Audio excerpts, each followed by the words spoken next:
Welcome to Psych Talk. I'm your host, Dr. Jessica Rabin, a licensed clinical psychologist.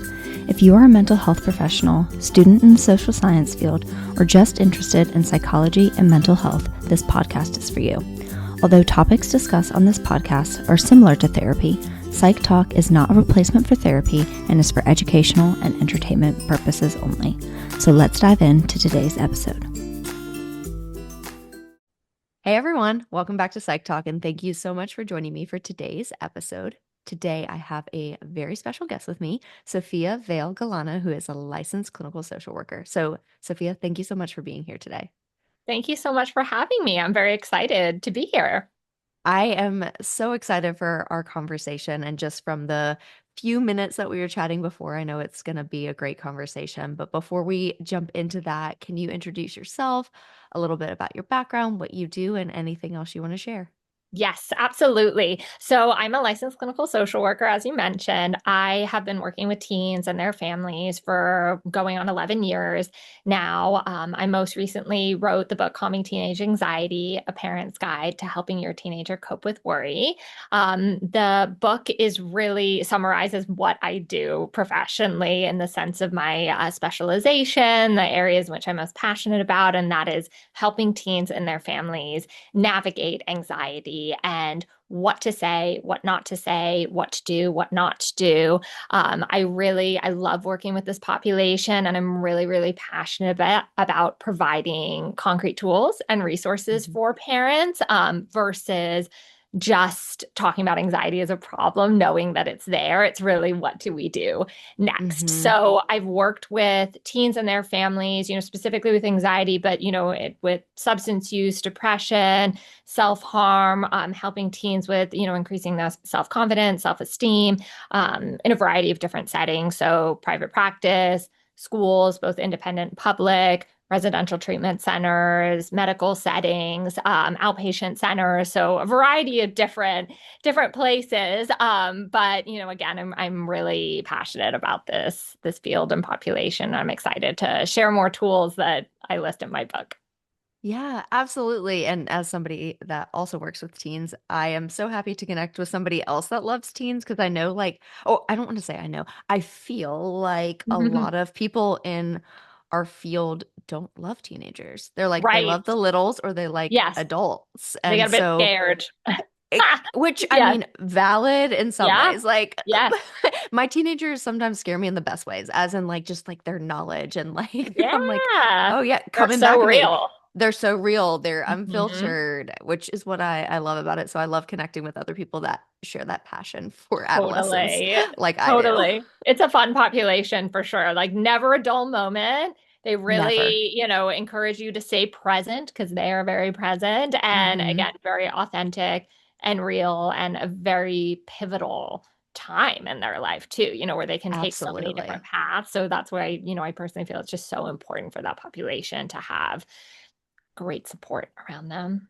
Yeah, absolutely.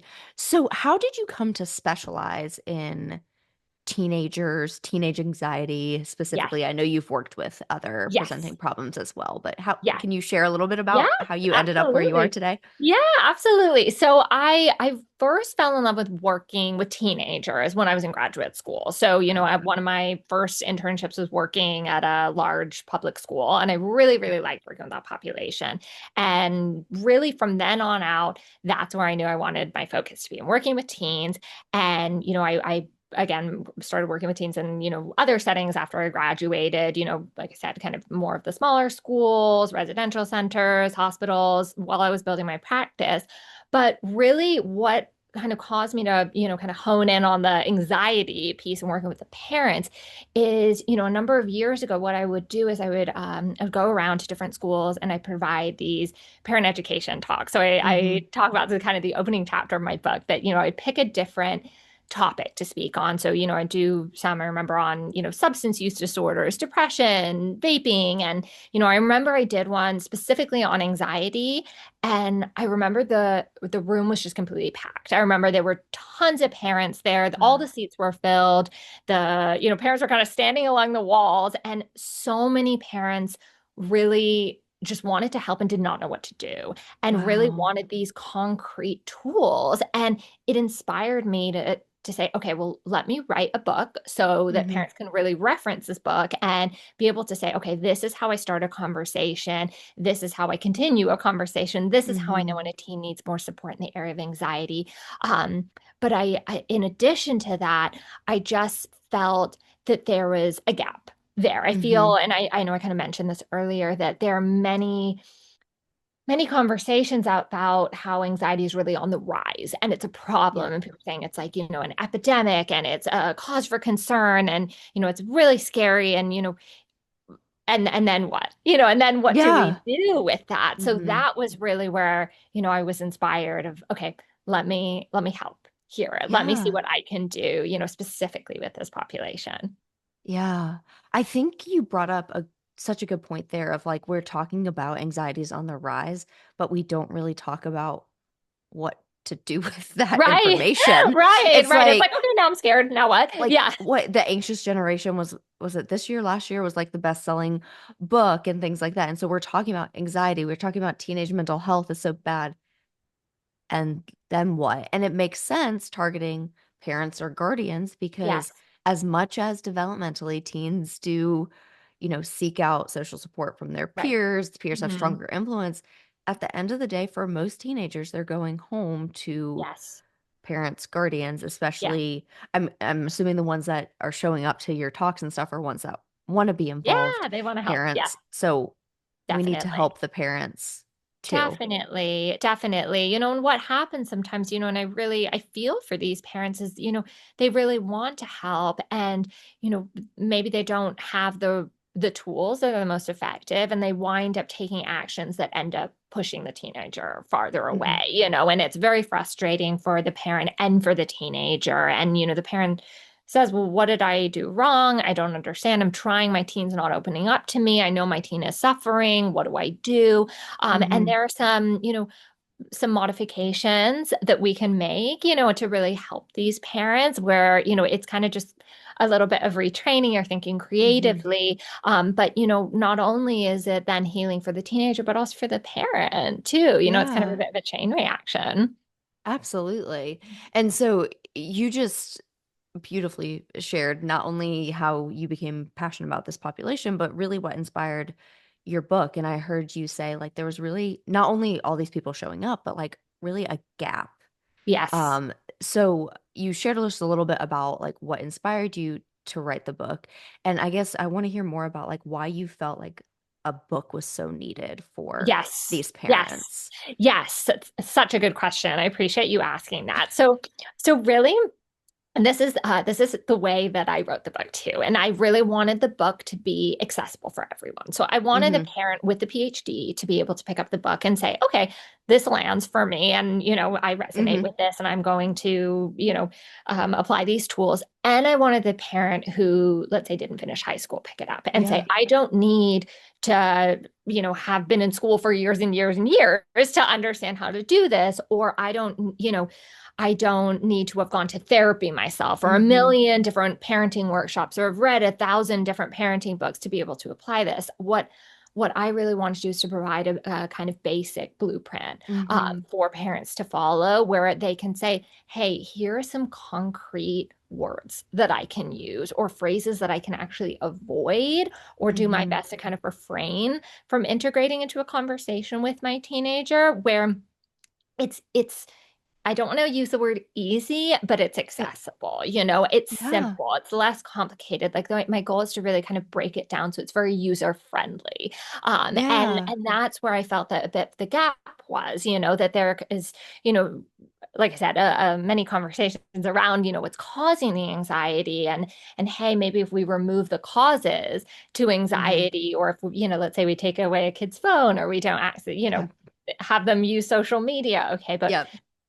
and that's, maybe questions for later, but our separate conversation. But what words do we use? How do we Yeah. start a conversation? How do we even begin to get our teen to Yeah. open up? So that was really the inspiration for the book. I love that. I love that so Thank much. And I you. love the focus on accessibility Yes. because, I talk a lot about how therapy in general. is not accessible. We both live in the US. It Right. unfortunately is a privilege. And I know it's the Yes. same in other Well said. countries Well as said. well. Mhm. But then also, like, the people that have the resources, whether that be, financial Definitely. resources Yeah. or cognitive resources Yes. to access therapy, are usually the ones that can access like books and stuff like that. And so I love that your book is for not just the people with the advanced degrees and Yeah. all the privileges that Hmm. give them access to help their teenager, but also that person that's like, I can tell my teen is struggling. I know Yeah. nothing about mental health. I don't Yeah. even know where to start. I can pick up this book Totally. Yes. Keep and it here are some simple. tools. Yeah. Oh, Keep it absolutely. simple. Hmm. I I love, I mean, I read your book before. I loved reading your book. As I told you, it was like a good refresher for me to what I can do to help the parents of the teens I work with. But I read a lot of mental health books, especially Hmm. from my colleagues that so kindly like share their books. And even as like someone with a PhD that does this all the time, like going back to basics is Yes. such a good reminder for me. I'm like, Right. okay, I don't have to be over complicating this as well. Like Right. even Right. within clients and stuff. Yeah. And the Yeah. simple things are going to be what parents remember, what Yes. teens remember versus like, let's go into this big cognitive theory of the like, Right. Right. they're like, when my Totally. kid is having a panic attack, that's Yes. not going to be helpful. Yes, exactly. Like it's already so complicated parenting as is. So it's like we want to just keep it really simple and, as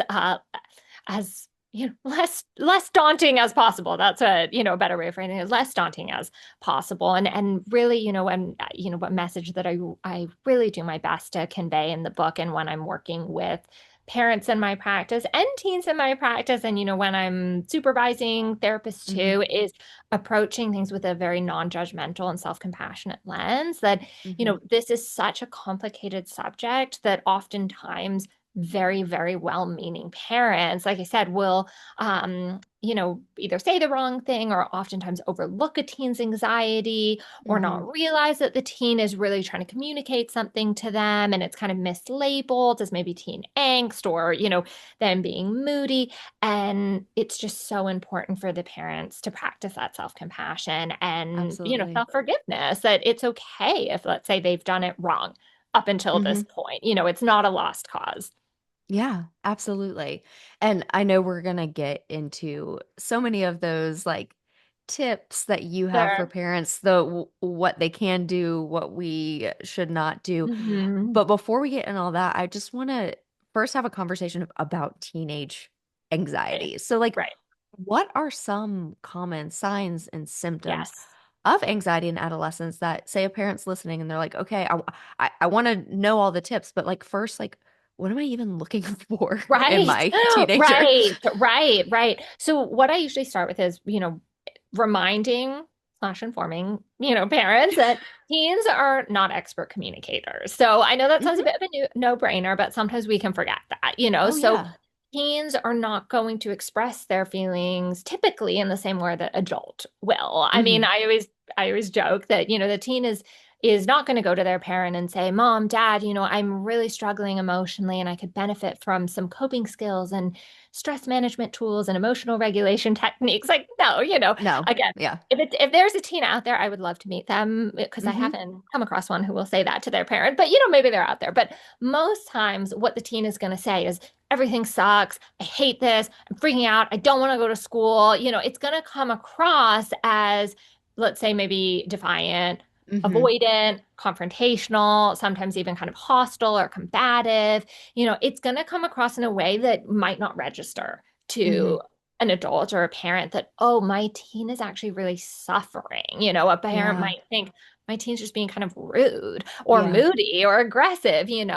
And oftentimes, it might not look the kind of typical anxiety. So Hmm. sometimes it will. I will say that, Yeah. that sometimes it is kind of the more quote unquote traditional ways that anxiety can manifest, like a panic attack or feeling really, really nervous or overly stressed.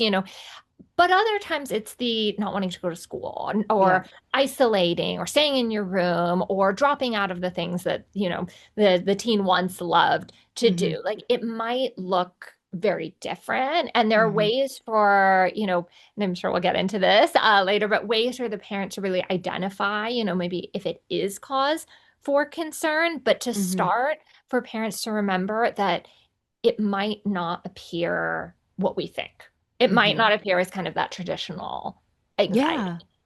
No, I love that you bring it up because one thing I talk with parents a lot about, and teens as well, is irritability. Like Right. with Hmm. both anxiety and depression, like for many Yeah. teens, Yes. it Yes. comes across as irritability and they're like, Yes. I'm just so frustrated, I'm so annoyed, I'm so irritable. And I'm like, yeah. So let's unpack that. What's going Yes. on there? Because, Yeah. I hear, maybe going back to school example, like they're in the cafeteria and there's so much noise and then they're worried about like people looking at them while they eat and so they just feel like really annoyed, but really they're Yes. feeling anxious because they're Yes. overstimulated, they Yeah. have some social anxiety. But going back to Definitely. teens not being always the best communicators, a lot of times I have found, and I don't know if this is your experience, they don't even have the words to really label Yeah. what Exactly. they're feeling, Exactly. especially if they've never conceptualized anxiety Totally. as irritability, for Totally. example. Totally. 100%. And oftentimes it is just even assigning a label to it Mhm. can feel such a relief to them or can Mhm. feel really validating or say, oh, wait, there is a name to what I'm feeling. And, and I talk about this piece in the book too, but, often with my adult clients, they'll come to therapy and say that, they didn't even realize that what they were going through as teenagers was anxiety, Yeah. and that they were kind of like, I feel like I sort of just like grit my teeth and bear it all through Mhm. adolescence, not knowing that this is something that's very legitimate and very real. And, those Mhm. feelings are valid. Yeah. Another thing you said that I just wanted to piggyback off of is like how it might not look like as the Right. typical or traditional anxiety. Yeah. And I think the thing about anxiety in general, it can look so different for people. Like, anyways, like some people Yes. have really physical symptoms. Like I see so many teens with gastrointestinal issues Yeah. that are Hmm. primarily anxiety, Yes. where Yeah. like their parents are like, I don't understand because like I have anxiety, but I just like overly like planned for things and I Right. just like talk a lot when I'm Right. anxious. Like, what do you Right. mean that they're having headaches and stomach and Right. like not in a bad way, but Right. like, and then we No, get there's into an the school underpinning. avoidance. Oh, well, I don't Yes. want to go to school. My stomach hurts or I have a headache. And it's Yeah. like, what's Yes. going on there? Are you sick Yes. or Yes. is there Definitely. an anxiety Definitely. component? Yeah, yeah. It's really tricky. And that's where, Hmm. again, it goes back to that, having compassion. And this is where I talk to the teens about this too, reminding them that oftentimes their parents really are doing the best they can. Hmm. And oftentimes the parents don't know, they don't Yeah. realize that this is what's going on, and it's not from a place of ill intent. It's just a really difficult topic and a difficult area. It's not something that, is just like immediately visible. Yeah. Sometimes it can be a little more obvious than others, but it does require a bit of that kind of reading between the lines. Hmm. Oh, absolutely. So I know we were kind of joking about this earlier of like, oh, anxiety's on the rise, and then what do we do? But what would you say are some of the main contributing factors to adolescent anxiety nowadays? Yes, Because we do know it is on the that rise, is and I do happening. think Yes, it is important to talk about what are some of those definitely. things are. Yes, yes, no, totally. And that's, I mentioned this in, my book, kind of the first Mhm. section that, it's in order to know what to do and what tools to use, we do need to know kind of what's Going contributing on. to it. Yes, Yeah. absolutely. So it is an important conversation for us to have. And, I personally believe that there's sort of, two different components Hmm. to what's contributing to teen anxiety today. So I feel that one is this kind of more classic influence or kind of classic factors which many parents experience in their own adolescence, and that's more of often the biological Hmm. piece, which is kind of the chemical changes, the brain still developing, hormonal Hmm. changes, and many parents can relate to that and say, oh yeah, I remember that. Yeah. And then on top of it, on top of these kind of classic factors, we have sort of these newer kind of cultural factors, which are, technology, social media, increased academic competition, collegiate competition. So I personally feel that it's the combo of both, Hmm. Oh, and yeah. Yeah, and like oftentimes people will say like, "Oh, it's just because of the phone," and I say, maybe that's a very, important influence, but let's not overlook the other Mm-hmm. pieces too. So it's kind of the cluster. Mm-hmm. Oh no, I love that you brought that up as well because one of the things I always do in my first intake appointment is assess for family history of any Right. mental health Yeah. concerns. And then I'll, talk to families about there is a genetic Yes. component. And then Yes. I love that you brought up hormones because, like, the amount of times parents It's have been like, I real. don't know if this is just teenage hormones or if this is something Yeah. more. And that, I mean, even as a psychologist, and I don't know if your experience has been the same, like, sometimes it's even hard for me to, like, know, like, Yes. is It's this just tough. hormonal shifts, like, or Totally. is it something Totally. more going on? Yeah. Totally. And I feel like as therapists too, we know that in order to diagnose anything, obviously we have to rule out the medical issue. We refer our Hmm. clients for, physical exam. But oftentimes, when I remind parents of that, I say, okay, have you talked to your, teen's primary care Yep. physician about this? Have you gotten, blood work done? Have you checked their thyroid? What's going on with their Hmm. hormones?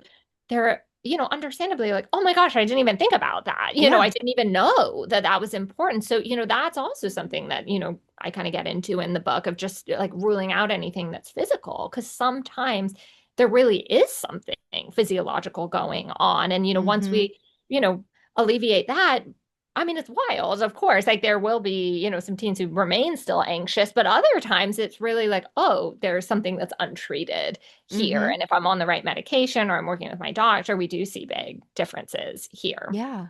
Well, Mhm. and especially, and this wasn't exactly what you're getting at, but like as somebody that works in a hospital setting and sees the integration, like when there is something medical that's undiagnosed, Yeah. that can itself cause anxiety in the sense of like, I feel like something's off and I Yes. don't know what's going on with me. So they're Yeah. Scary. anxious. Yes. And Yes.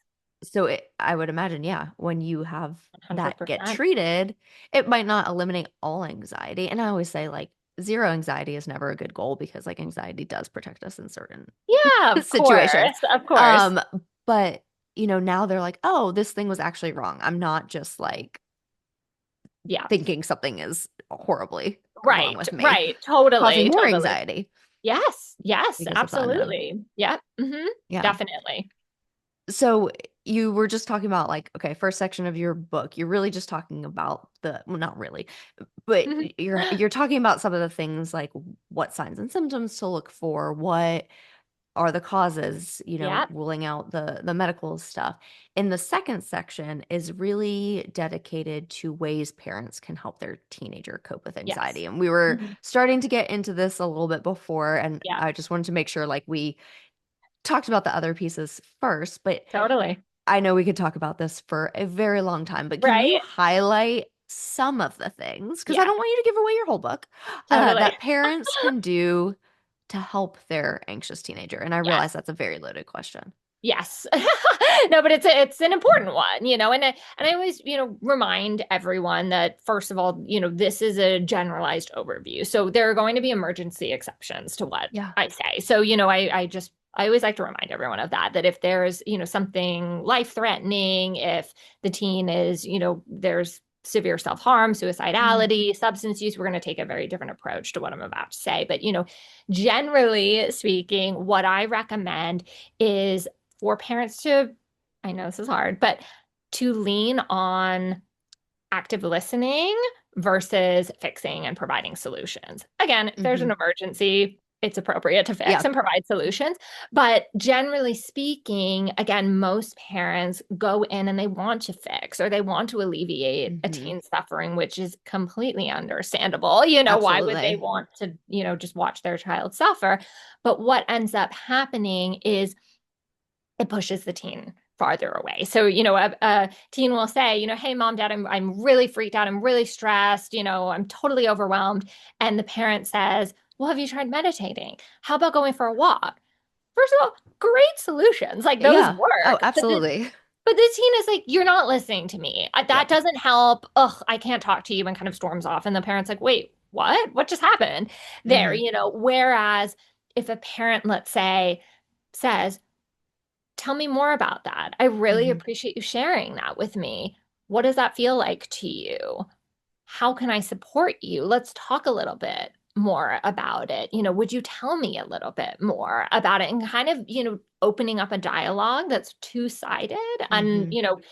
really leaning on kind of open-ended questions versus just the kind of fix it, here's what you do Mhm. mentality.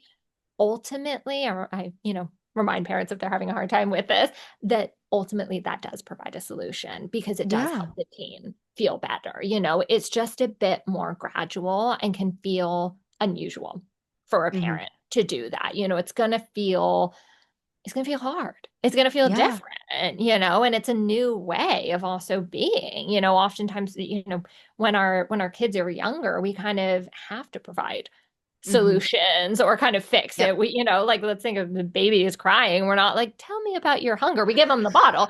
You know what I mean? So How does it's that make you feel? yes, exactly. And then we know the parent feels stressed when the baby's crying. Yeah. But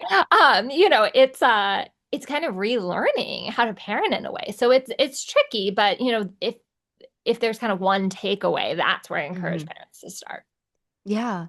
No, I love that. And I think going back to one of the first things you said is jumping to fixing makes sense because no parent wants to see their Yeah. child Yeah, suffering. And totally. also, a lot of times as parents, we get anxious or dysregulated Yes. ourselves seeing Yes, of our kid course. upset. And Oh my so gosh, of course.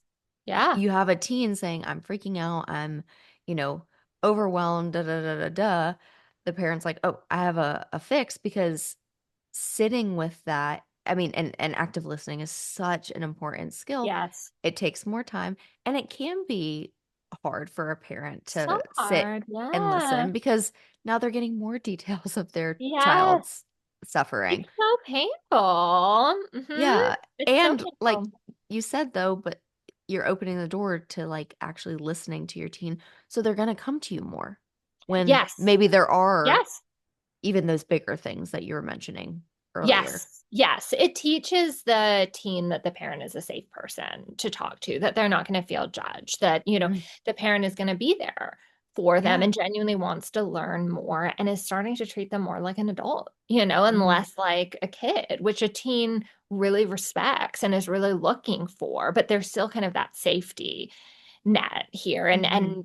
I appreciate you bringing up the piece of how challenging that is for parents to sit with that and how that can, bring up their own anxieties. And this is where, it's a kind of next step to this, but it's really really helpful for parents to make sure they have their own support while they're Hmm. going through this too, because it is not easy. And this is where, when I'm working with the teen, it goes back to that, teaching the teen to also be patient with their parent. Again, Yep. easier said than done, but, of reminding the teen, hey, when your parent is saying, go for a walk, they are coming from a place of care. It's really hard for them to sit back and watch you Hmm. suffer and struggle, and sometimes the teen's like, okay, well, that makes sense, but in the moment, they're not going to think that. So, Oh, yeah. yeah, it's complicated. Oh, absolutely. And I mean, sometimes maybe a teen would want a parent to fix things, but most often, in my experience, and it sounds like yours too, when they're like kind of just verbally venting all their Yeah, emotions, like that's what they want to do. They they just want want to to get it like out. Yep, get it out and be totally. Yep. heard. Yes. They Yes. want to like release those Yes. emotions rather Yes. than like jumping into fixing 100%. them. 100%, and it's also okay if, let's say, the parent, is maybe confused and even wants to ask the teen, hey, how would you feel if we came up with some solutions Mhm. together, and like that, even just framing it that way is like you're asking an open-ended question that's Mhm. collaborating with the teen Yep. instead of saying go for a walk or meditate. It's like, Yeah. how would you feel about us doing that together? Mhm. And it can land so differently than, the first option. Oh, absolutely, and I love that you said the word collaborate because that's exactly what I was feeling when you said that, and even that approach is gonna build that trust that you were talking about before. One thing I mean, I do this in my life, but especially when somebody, maybe is anxious or overwhelmed is like asking, in this moment, do you need Yep. solutions? Do you need a ear? Do you need Yep. someone to vent to? Like, what are you looking for? And that can Yep. be helpful as well because, Yes. you know, a lot of times I might say, I don't know what I need, but if you allow your teen to just vent to you, you are providing active listening, then maybe you Hmm. could get to the point that you exactly just said. Yep. How would you feel about us coming up with some solutions together? You've created a Yep. safe space, they've been heard, Definitely. and now they're Definitely. more willing to come Yep. up with those Yeah, yeah, solutions. yeah.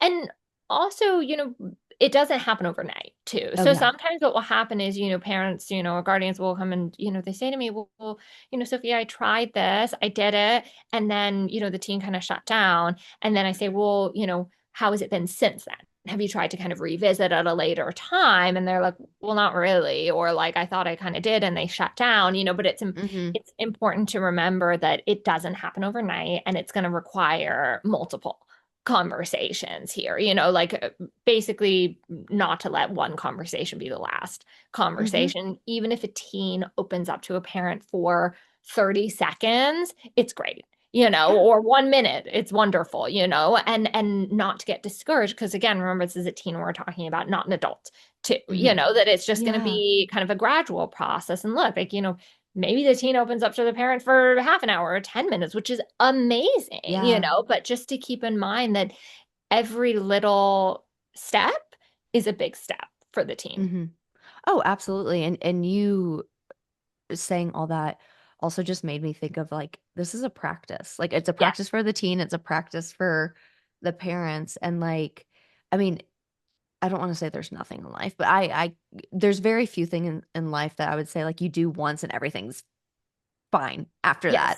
that. Whether Yes. it's a skill or that you're trying to master or things like that. And Yeah. so, yeah, it is hard. And I mean, coping skills in general or any skill you do in therapy, a lot of times, like you do have to try it a few times before you're like, I got this now. Definitely. Definitely. So for, parents to go easy on themselves too, if it's not Yeah, clicking right away, absolutely. and that's again that kind of approach I come from, which is, for parents to be very, very patient with themselves through this Hmm. process. And it's also okay if, I'm throwing this out there too, if not only have they not done it right in the past, but also they can tell the teenager too, hey, I know that I'm going to get a work call in 5 minutes and I'm going to Yeah. be really distracted, or I know that your sibling is going to come in 10 minutes. Like, can we talk about this more extensively in an hour or later Hmm. tonight when I can be present? It's also okay to admit that, you're a human being. Yeah. Yeah. I love that. And I love that you keep bringing up like kind of the self compassion, giving permission because, I tell families all the time, like when you're having like a serious conversation in an ideal world, it's free from distractions. There's not time limits, things like that. Mhm. But anxiety doesn't like decide to only Right. come up when it's a convenient time because Right. everybody has like hours to Yes. themselves. So I Yes, love that. Like exactly. if your teen comes to you, I'm overwhelmed, da, da, da, you have a work call in 5 minutes, like, honey, I want to be here for you. I have a work call in 5 minutes. Can we talk about this Yes. after my work call? Do you want to let or can I listen for the next 3 minutes and then we pick up the Yes. conversation Yes. afterwards? Yes. But you're That's also great. building that trust because it's like I hear you. I know this is important. I want to be here for you, Yes. and I'm going to show up at a time that I can Yes. be here for Yes. you. Yes. Definitely. And again, this is where I know I keep kind of circling back to this, but as a reminder that an emergency situation is Yes. going to be different. If a teen that says, okay, I'm having suicidal thoughts, we don't want the parents to say, okay, hang on, I'm going to talk to my colleague and, just hold that thought. Of course, we're Yeah. going to take a different approach. And this is where, for parents to also trust their gut with Yeah. this, to really like to lean in to that. If Hmm. they feel, okay, this actually is a time that I really need to be present for this, even if I'm exhausted, even if I feel that, I might get interrupted, it's also Hmm. okay to lean into that too. Yeah. Oh, absolutely. Mhm. So, what would you say are some common mistakes that parents make when it comes to teenage anxiety? Like, I'm Yeah. thinking, are there things that parents do that they Mhm. think are helpful but may Yes. actually be harmful or Right. cause their teen more anxiety? I know you've done a great job of Right. saying like the parents are trying the best they can, but are there Right. things that you Yeah. have seen that Yes, parents, yeah, definitely. Definitely. You're like, yes. Yes, definitely. No, and hey, it's okay. Like, we're all learning. We're all It's human. all Yeah. good. So I think first of all, the biggest mistake is again that jumping to the solution, fix it mentality like we just talked about. Yeah. And then I feel the second piece of it, and again, this is really tough because it can be tricky to identify, is when parents rescue or they jump Okay. in too fast. So often Yeah. and this is where it's really complicated because this is often from the most well-meaning, caring, loving, considerate, like sweet-hearted parents, Yeah. where they're jumping in and kind of saving the teen Mm-hmm. and not teaching the teen resilience. So, Yeah. I often kind of reference this example where let's say there's a teen that's, feeling anxious before a test or, something at school where they're Yeah. feeling nervous and they say, I really don't want to take the test. I'm feeling overwhelmed. And the parent immediately says, okay, well, you can stay home and I'm going to email your teacher for you. And these are, I know it sounds extreme, but I saw this all the time when I worked in schools as a counselor. Mm-hmm. Emailing Yep. the teacher and said, my kid's too overwhelmed. What can they do for extra credit? Or can they retake the test? Again, coming from a place of love, of course, but what is that teaching the teen? It's teaching the teen that, first of all, they're not, kind of able to work through their anxiety and Mm-hmm. actually feel, oh, I got through that. That was Mm-hmm. really hard, but I'm developing kind of this grit and this resilience. Yeah. Not only that, but they're also teaching the teen that the parent's going to bail them out all the Yeah. time. Absolutely. What happens when the teen graduates from school? What happens when the teen is in college? You think, Yeah. what happens if the teen joins the workforce right away? It's not really fostering a Mm-hmm. positive sense of independence. And if anything, it's, kind of in a kind of more subtle way, also teaching the teen that they don't really need to get the support for their Mm-hmm. anxiety, because the parent is going to do everything for Yeah. them. So that goes into kind of more of the rescuing, sort of enabling behaviors, but it's kind of that fine line of, Mm-hmm. how do I take this seriously and not just say, okay, you're fine, go on. I'm not going to, look into the fact that this is something that's maybe concerning, but then how do I not rescue or how do I not enable? Mm-hmm. Yeah. I talk about enabling behaviors a ton Yeah. in Yeah. therapy. And like Yes. you said, it's the most I know. well-meaning parents. So then I'm always like, Yes. okay, I know this comes from a good place. Yes. And Totally. um but and a lot of times the way I frame it with the parents I work with is like, I understand you're doing this because of X, Y, or Z. Like, can you think of maybe any downsides of you Yeah. intervening or like try to generate Mhm. it that way? So I'm not like, hey, we need to Yeah. cut it out because Yeah. like you said, it does come from a good place. And it goes back to Yes. something I said earlier of like parents don't like to see their teens in Of distress. course. And Of course. so yeah, you see Yeah. your teen, who's probably high achieving because we know a lot of anxiety and high achieving type A personalities overlap. Totally. Hmm. Bringing out about tests, well, okay, well, they're gonna be anxious if they fail the test, so let me just let them stay home Ben. and Yeah. yeah, Yeah. sleep it. They can have an extra day of studying and things like that. And like, yeah, in Yeah. the short term, they feel better, you feel better, Hmm. but in the long term, Yeah. it's Yeah. not gonna help them. Yeah. Yeah. And I, kind of get into this sort of the, kind of we're ending the book, but just even, for motivating parents, if, they are kind of prone to more of that kind of enabling rescuing, is also reframing really like mistakes or failures as Mm-hmm. opportunities for Yes. growth and lessons. And that, it's okay. I use this kind of phrase a lot, but it's okay to let our teens metaphorically scrape their knees and Mm-hmm. heal. I kind of joke that we don't want our teens to break their knees, but like scraping their knees is Yeah. okay. Like it Mm-hmm. teaches them like, okay, I didn't get the grade I wanted on that test. What do I do now moving forward? What are some Yeah. areas for growth for me? What do what would I benefit from? Do I need to study a little bit more? Would it be helpful for Mm-hmm. me to talk to my teacher? Do I need to time manage a little differently? Like these are healthy behaviors for a teen. It's good for them to Yeah. learn and develop the resilience. Oh, absolutely. So we've been talking a lot about like individual things parents can do or maybe should not do. I hate the word Mhm. should, but in that context, I don't know about. Sure. It's okay. Um, word. But beyond just like the parents, doing these things, active listening, not rescuing, not just jumping to fixing things, what additional support can parents enlist, add on, I don't know the word I'm looking for, Yeah. to help their teen manage anxiety? Because we know we've talked about it. Anxiety is hard. It's hard for the teen, it's hard for the parents. You Yeah. mentioned parents getting their own support. Are Hmm. there other supports parents can Definitely. utilize to help their teen? Yes. Yes, definitely. And this is where it goes back to, engaging in conversation with the teen, collaboratively, the parent and teen kind of exploring and brainstorming what feels Mhm. best for the teen. So, obviously as a therapist, I'm going to be very supportive of a teen going to therapy at Yep. any time, so even if, let's say, a parent doesn't feel that the time is appropriate, like sometimes parents say, my teen doesn't seem that anxious. Like, Yeah. do they really need to go to therapy?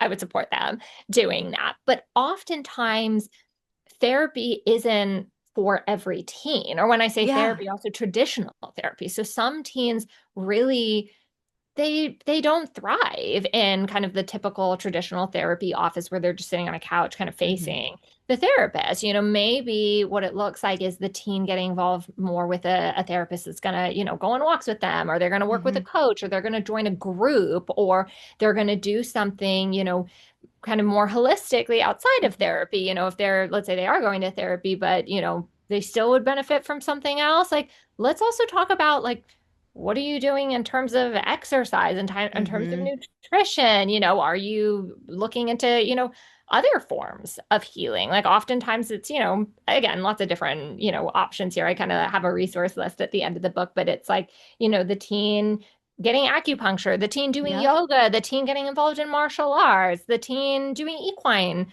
therapy or art Hmm. therapy, or, this is where it's helpful to kind of put on that sort of creative thinking cap of what would be best for the teen. Hmm. Yeah, I love that. And I think also it goes to the sense of community, that Yeah, the so parent and teen important. don't have to do this alone. And, Yes. if your teen is really artistic and creative, like, yes, art therapy is great, but maybe they just want to join like an art class Ah, or yeah. club. Yes. And, Yeah, that maybe some of their anxiety is social, and that's going to be a natural exposure, or things like totally. that. Totally. Um, and I I'm mean, such an even advocate of things that. like you said, exercise, nutrition, sleep is a big thing Sleep. I Sleep is a talk big thing. about Yes. Yes. with my teens as well. And I say all the time, like, things seem so simple, but if we're not doing the basics, Yeah. like, it's It hard makes a to difference. have higher order Totally. processing if we're Totally. not getting good sleep Yes, or nutrition. exactly. Exactly. Oftentimes I could crack up, I remember having a student once who had just, really, really, really high anxiety, just, super, jittery and nervous all the time. How much caffeine are you having per day? Oh, I have like 3 Red Bulls before 11 a.m. I'm like, that might contribute to it, Hmm. So it's even Yeah. sometimes, kind of making these little tweaks and really doing that kind of investigative work, like you mentioned, of how much sleep are you getting? How much water are you drinking? Are you going outside? And again, Yeah. we want to be mindful of how do we do this in a way that's not kind of fixing or providing solutions, but they are important questions to ask. Hmm. Yeah. When you just said that, like, a way that's not fixing, one thing I often do, I don't know if you ever do this, is try to get like the parents involved, of like it being more collaborative, of like, oh, let's start doing walks together, or Yes. like an exercise class together, or making, balanced meals Yeah. together. So it's like a solution, but also like, hey, we're all All doing doing it. this. Yeah. So Definitely. it's Definitely. not as much like, you need to do this thing because Yes.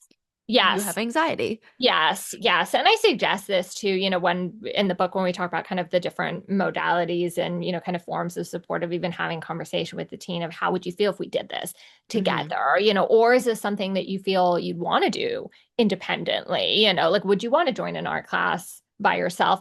Yeah. Or like, how would it feel for you if we found a class that's, open to, 12 and up, and Hmm. parents go with their kids, or it's teenagers, and then there's 60, 70 year olds, who knows, you know what I Yeah. mean, that it's again having those kind of conversations. But I love that idea of doing it together. Yeah, absolutely. So, if a parent of an anxious teen is listening to this episode, what words of encouragement or advice do you Yeah. have for them? Yes. So it might sound a bit cheesy, but I'm going to say it anyway, which is not to give up hope. Yeah. And I know I keep repeating this, but there's a reason for it. I really just want to, hone it in on everyone's mind is even if the parent has done everything wrong up until this point, even if a parent is listening and they're like, oh my God, I literally provide solutions all the time. I've been rescuing, I've been enabling. I haven't done any of this. It is okay. And there is still room for Yeah. growth. And it doesn't mean that it's a lost cause at all. And for the parent, again, repeating this multiple times, but to practice that forgiveness, non-judgment Hmm. with themselves, and recognize that it is okay if they've done anything wrong. Oftentimes it comes from a really good place. They're trying their best. And just look at it with an experimental lens of trying something new and see what Hmm. happens here. Yeah. Sometimes it is like these simple kind of tweaks and modifications, and we really do notice a big difference. Yeah. Absolutely. Absolutely. Well, Sophia, I have loved this conversation Oh, so much. I know we could continue to talk about teens and anxiety and yeah. parenting probably for hours, but Right. is there anything I haven't asked you about that you want to touch on, you want to bring up, maybe something we touched on earlier Yeah. that you want to Yeah. expand on? Well, all in all, what I will say, because I know we're kind of providing this sort of generalized overview, but you need to remember that every teen is different as Hmm.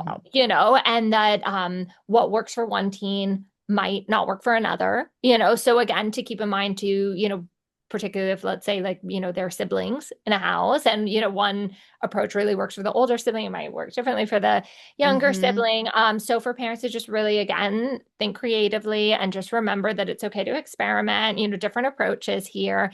And also, any listener is, of course, always welcome to reach out to me if there are Hmm. individual questions or there's something that feels, maybe very unique to their teenager. I'm always happy to help support. Awesome. So, on that note, where can people connect with you and where can people purchase your book? Yes. So you can connect with me on my website, www.sophiagalano.com. You can follow me or message me on Instagram, which is Sophia Vale _Galano. And then my book, of course, there's links on my website and Instagram, but it's available, Penguin Random House, Barnes and Noble. We do bulk sales at Porchlight Books, Target, Walmart, and then, of course, independent bookstores as well. Oh, and Amazon, of course. How can we forget about that small business, Amazon? It's That's also small available on there. business. Yeah, small business Amazon. Yeah. So really you could get it kind of anywhere. And if anyone has a hard time finding it, though, you can reach out to me and I'll point you in the right direction. Wonderful. And I'll put links to your website, your Perfect. Instagram, your book, all in the show Thank notes of this you. episode. So hopefully people can easily access all of those things. Thank But you. Sophia, thank you so much once again for coming on, for sharing your knowledge and insights. I can tell how passionate you are Oh, about thank helping you. teens and their families. And so I just appreciate the work you're doing and the fact that Thank you you. decided to write this book to help Yeah. parents and make it accessible to those who may not have access to you or therapists like you. Oh, well, thank you so much for saying that. And thank you for having me. This is such a wonderful conversation. And thank you to everyone who's listening and wants to, help the teens in their life. And thank you to all the listeners for joining for today's episode of Psych Talk. And I will catch you in the next episode. Bye. Thank you for listening to today's episode of Psych Talk. Please rate, review, and subscribe to the show. And if you enjoyed today's episode, please share it with a friend. Don't forget to follow me on all socials at Jessica Lee, PhD, and the podcast at Psych Talk Podcast on Instagram.